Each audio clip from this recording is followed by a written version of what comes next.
Hello, hi guys, my name is Harvansh and thank you for watching my the other videos about the SCCM tutorial. So today we will talk about the operating system deployment prerequisite or what are the prerequisites required to deploy a operating system. About the operating system, I created a 2-3 videos, and so you can go back and watch that. That is important to understand these videos. So let me start this video. So this video is about to the prerequisite what we are going to use in our operating system deployment. So let's talk about the first distribution point. So distribution point should be enabled with the Pixie boot. So now earlier in SCCM 2007 there was a separate role was adding to do the operating system, and there was a separate role for the Pixie, and now that is merged with the distribution point now.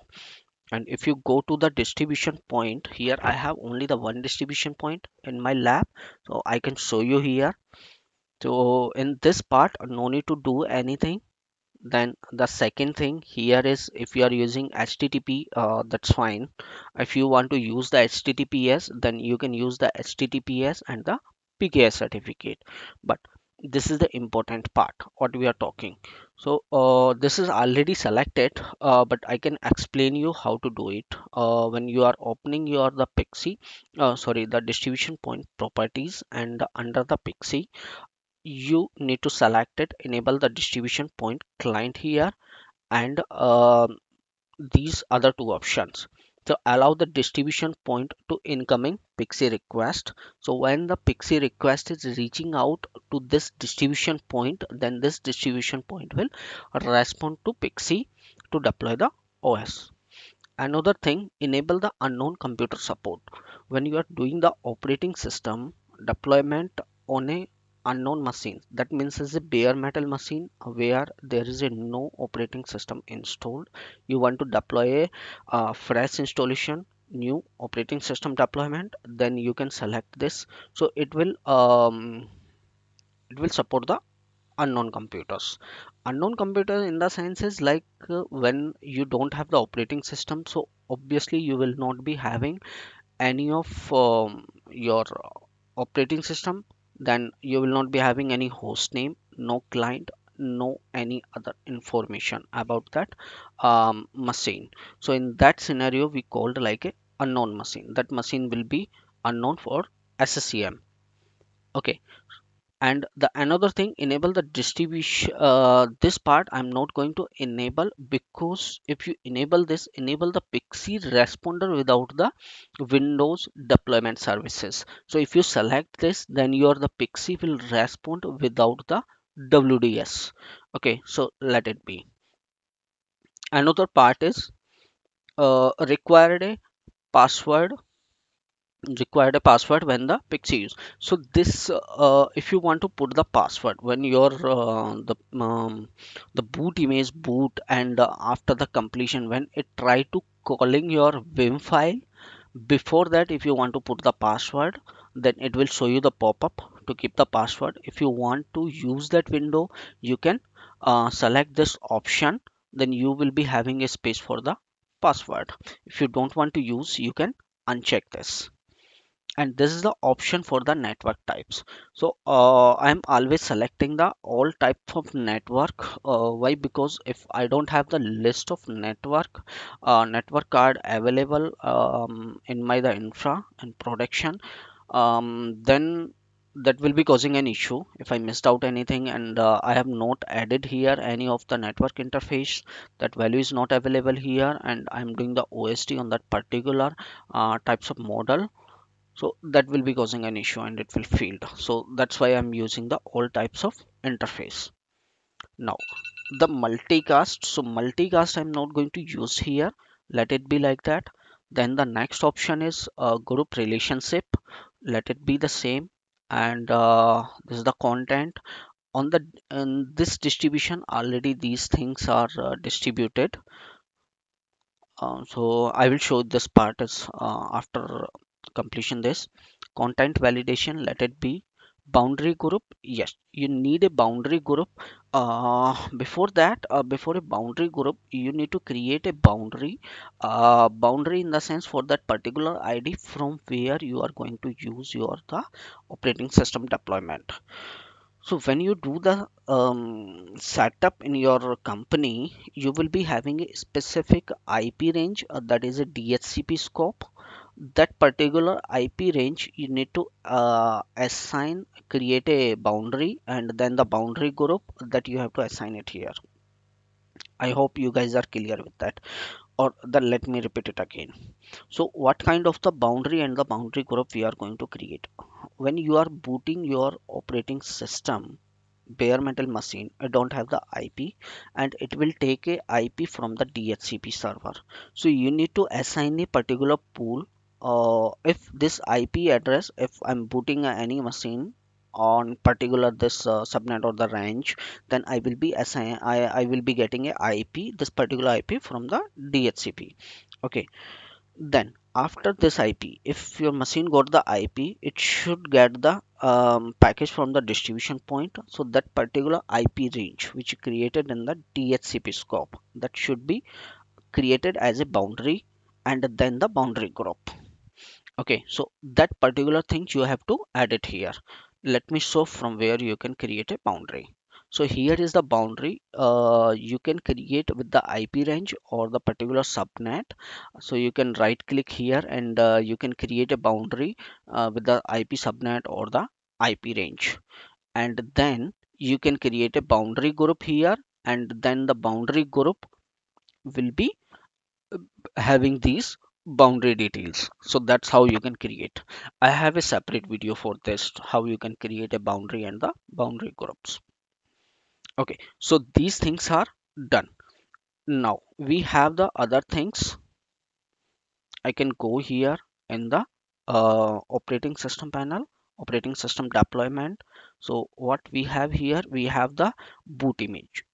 So guys, just remember one thing: when this boot image is coming from your ADK, what you installed during your SCCM installation. Okay, so you need to be sure this is the operating system version. This is the your boot version that is coming from the ADK. So your ADK version should match with your SCCM version, which you can see here. It should be compatible with your SCCM version and the operating system what you are going to deploy. Suppose you are going to deploy 2004 Windows, that is the latest running in the company. That is the latest version from Microsoft. That version should compatible with your boot image and your the SCCM. So there are three things are involving your SCCM version, boot image version, and your third thing is your Windows version what you are going to deploy. So SCCM version, boot version, and your Windows version.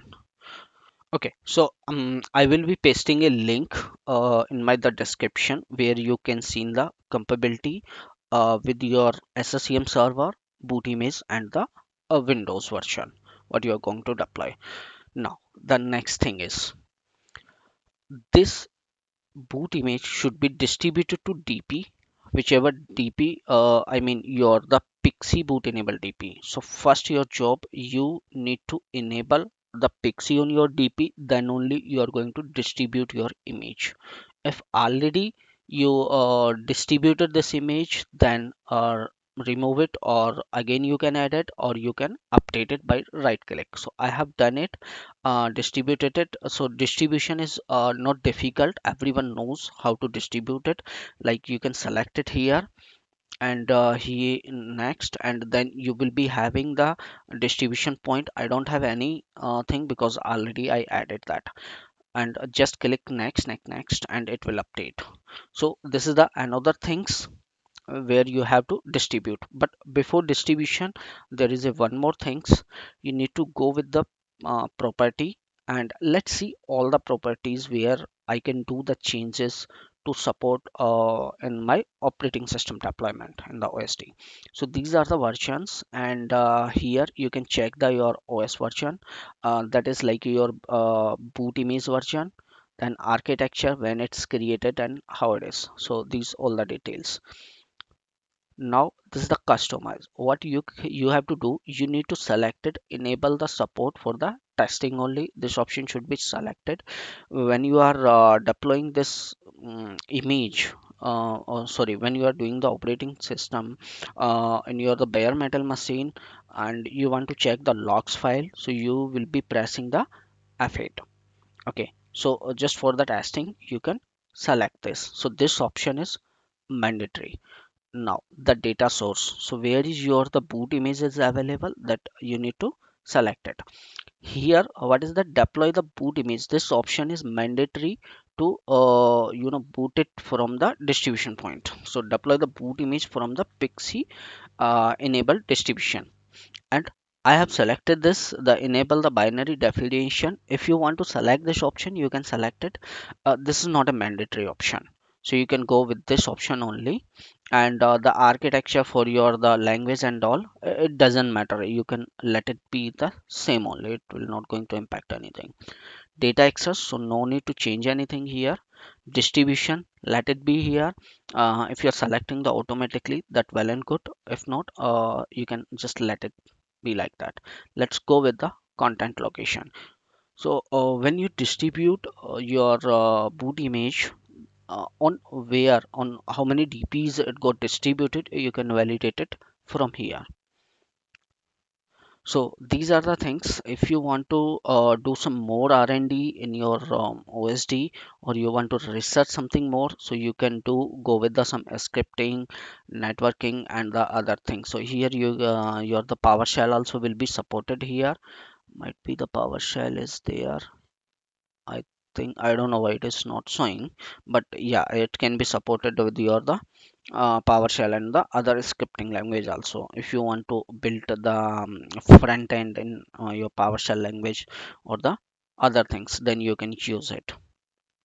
The security is something like how many users are having the access and what kind of access they are having in the boot image. So guys, this part is done. Now these are the prerequisites. Another things is, in my the last video you seen it, we use the DISM command. So after using the DISM command, you need to add your operating system here. How you can do that, just a very simple steps. Let me show you again. Just right click and give your boot image path, where it is, not this. Let me go back, and I should have the OSD underscore data.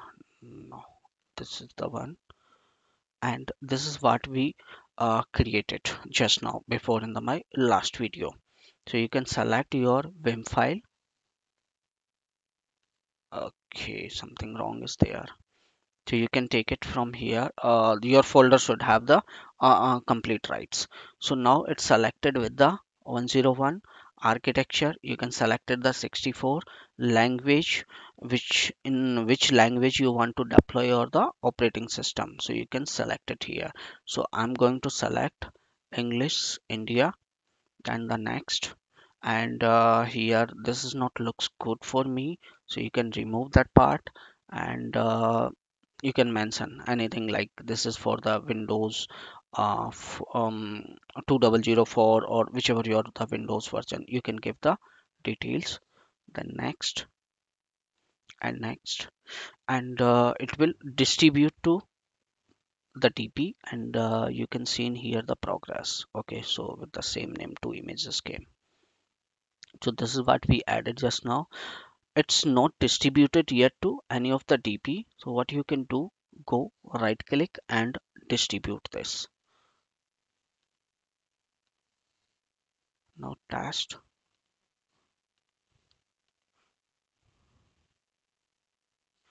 Okay, so now it start distributing. It will take some time because it's a very huge file, and when you are in the production it will take more time. So keep some patience until this updated, or don't go with the next step. So that is how you can update it your the vim file. Okay, so now the other things is our boot image is ready, vim file is ready, and I can show you the some settings about the DHCP server.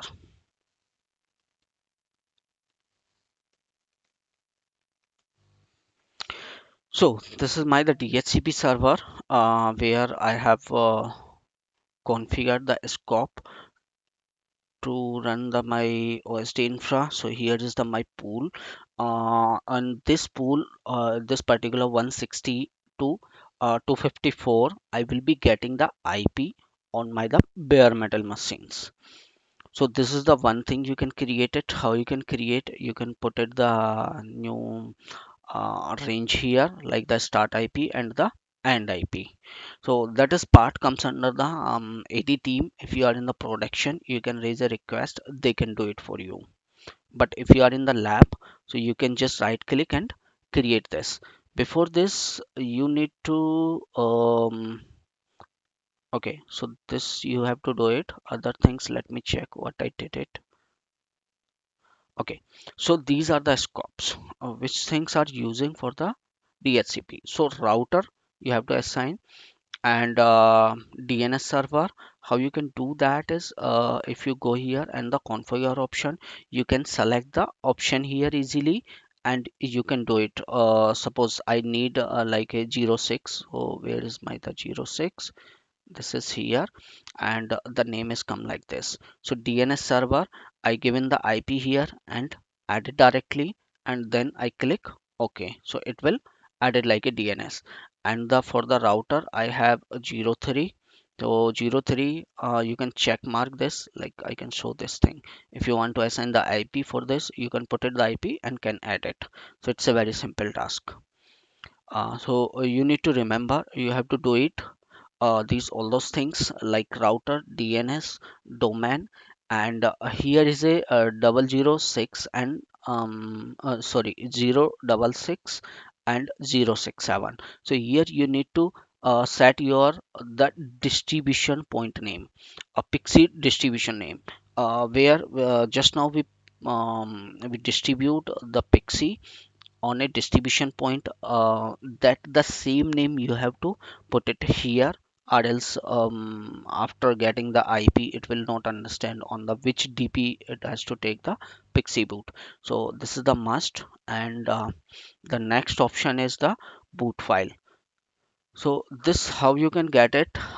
Anyway, this path is always same wherever you install your operating system, so you can copy and paste, but I can show you from where you can get it.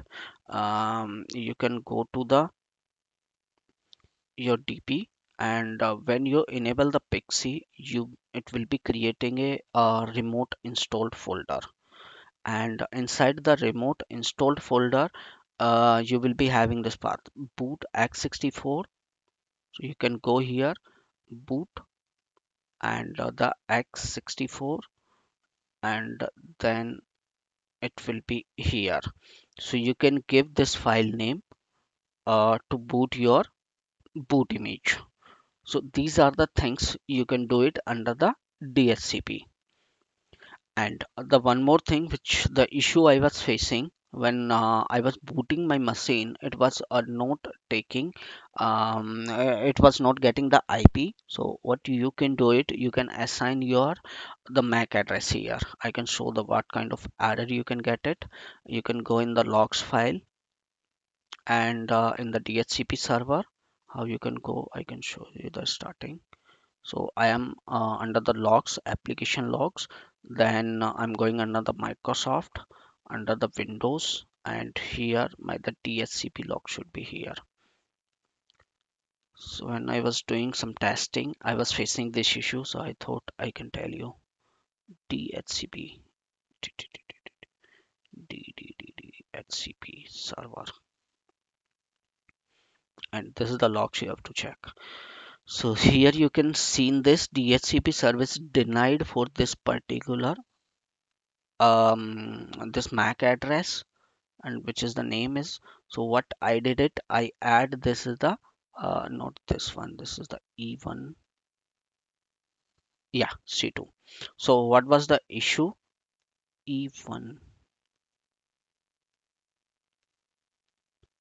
Yeah, this is the MAC address. So when I was doing the testing, this is the MAC address which I was just booting my machine, bare metal machines, to get the IP from the DHCP server, but it was not getting the IP. So when I check the logs file, my the DHCP server is denying. So what I did it, I just go here and I added new filter, and I put the MAC address here like this. So it's already there, but you can put the MAC address, and then it will get the IP. So your if your sorry, if your bare metal machine is not getting the IP from the DHCP, you can just go and check the DHCP log also whether it's allowing or not. So might be there is another solution also that's I'm finding, but you can try with this also. Okay, so this is the thing. Other thing is we have with the WDS configuration. So when you are enabling your Pixie, your WDS role automatically will installed. So Windows deployment. So this WDS should be running. Oh shit, I have opened only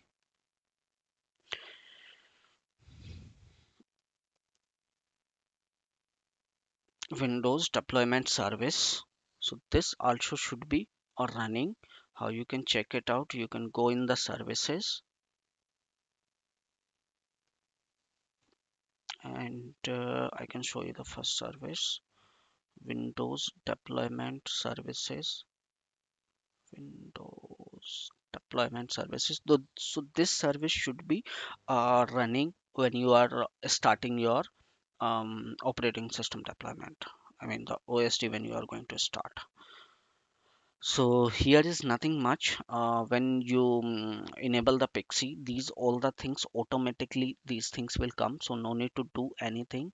And here you can see in it just only the boot image I have added. So how you can do it? Right click and add the boot image. So nothing much I did it here, but that also is not must to configure.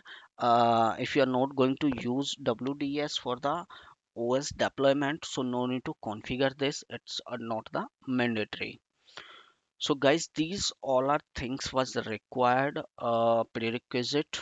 And yeah, yes, the one more thing is ports. So let us talk about the ports now. Here you can go, um, this is a firewall advanced, and you can go the inbound. So here I have created the SCCM ports. So here is like no. Okay, so this thing. So this is for the UDP and 69. This port should be enabled, and the another thing is I created a TCP that is 1344. I put it all the ports, but these are the ports are using for the OSD 68, 67, 69, 4011. So these ports should be configured in your SCCM server. Okay, so these things are must to be complete your OSD. And how you can do it? It's I shows in the last video also, but I can show you. Now you can go in the new rule, program, and no, custom rule. Go the right, and why it is sit. I'm confused. So here you can put it the port like 80443. You can give, and then is the allow the all collection. Then the rule. Then is the name you can assign it. Then it will configure. So that's how you can create the ports also. So these are the things which was required to do the operating system. So I can see this image also distributed. Okay guys, so thank you so much to watching this video. See you soon in my the next video, that is how you can deploy the operating system image or how you can create a task sequence. So thank you guys. See you soon in my next video.